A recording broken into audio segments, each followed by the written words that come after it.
In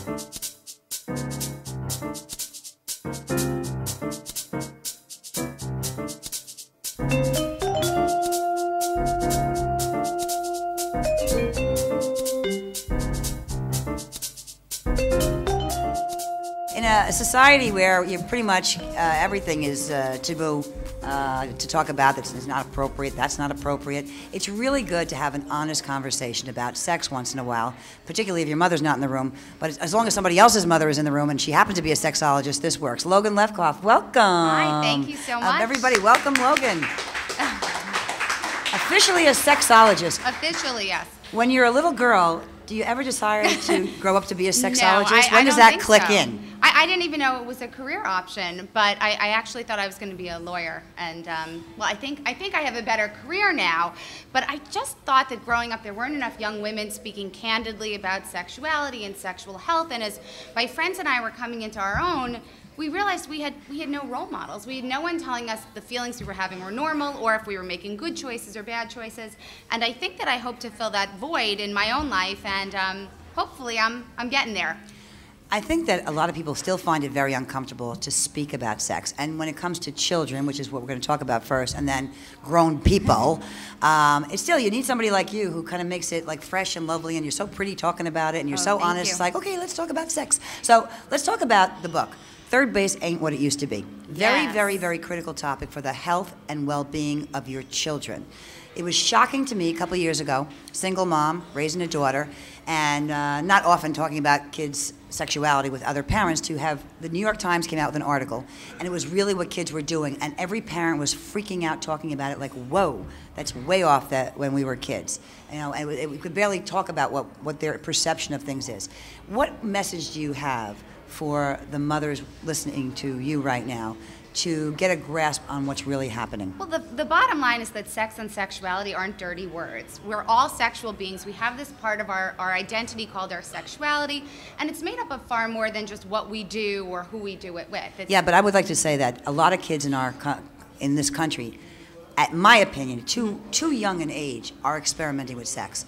Do you agree or disagree? I think there's a lot of early experimentation because it's very much one-sided. It's people acting out. It's in a lot of cases girls doing things because they think that's what it's going to get a boy to like them, which is that old kind of information that we don't want to pass on, but for some reason we're passing it on.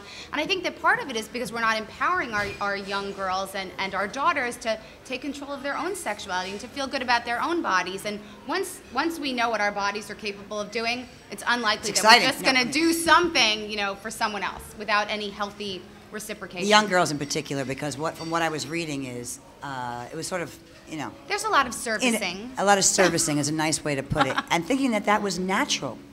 And that was very disturbing to me. Was that disturbing to you? It's very unfortunate that we're still raising a society of girls expecting to kind of act like these Stepford wives, you know, give, and have no understanding that their own bodies are deserving of pleasure and they can access pleasure on their own, that they don't need to rely on someone, you know, who may or may not call the next day. How's the sex education in classes these days? Can parents rely on what goes on in the schools, or they really have to take control themselves? Well, they have to take control because unfortunately today, in this day and age, abstinence only until marriage education is still very much a political topic, one that's getting over $1.5 billion, I'm sorry, in the last 10 years, and the studies have said that it's failed. And basically what those programs do is tell kids nothing. They say, don't have sex, it's bad things will happen to you. They give no skills, no negotiation tactics, none of the healthy messages that we need to be giving to our children. What's in the book that is new, that parents need to know?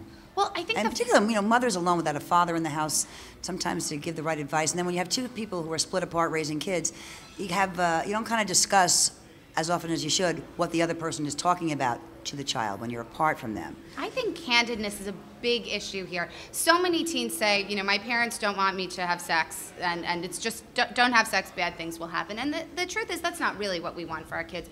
We want them to have a healthy sexuality and to have experiences, but at a certain age when they're responsible, and to know what that means and to give them real life situations and to explain to them how your life looked different and why the choices you made during your adolescence are different than now. You know why this is really important? Because what happens a lot in the household of one person in one parent raising a kid is there's a lot of free time alone in the house.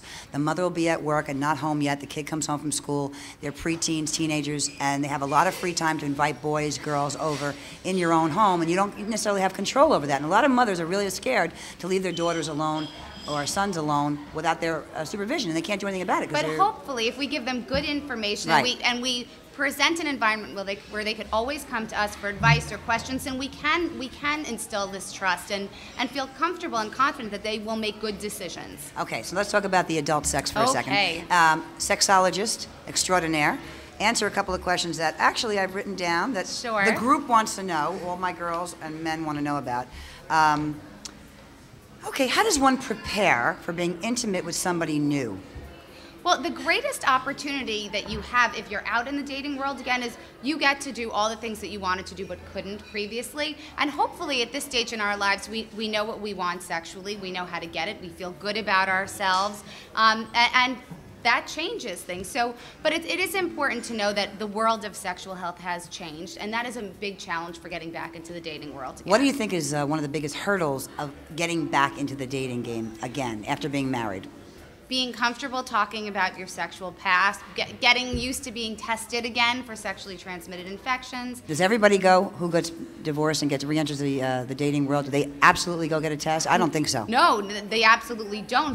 But they should be. They just say, I've been married for 20 years. Well, and the same thing goes. The same thing we tell our teens about what makes someone responsible and healthy, we should be doing too. Okay, last question because it's important. A woman meets a man for the first time, they're going to have sex again. Does she ask him and require that he have a test? I mean, is that something you're selling or suggesting? No, but I'm suggesting that if you don't have this communication where you talk about your sexual pasts, then you absolutely have to be protected. And that means that you should be carrying a condom, not just your male partner. So women should always carry condoms? Absolutely. Okay. This is good information today. Can you come back again and tell us more? Anytime. Logan Levkoff, officially our sexologist with all the information. And the new book, by the way, is coming up. Third Base Ain't What It Used to Be. I highly recommend that parents take a look at this to make sure they raise healthy, fabulous kids. Thank you, Logan. Sure. Really appreciate you being here today.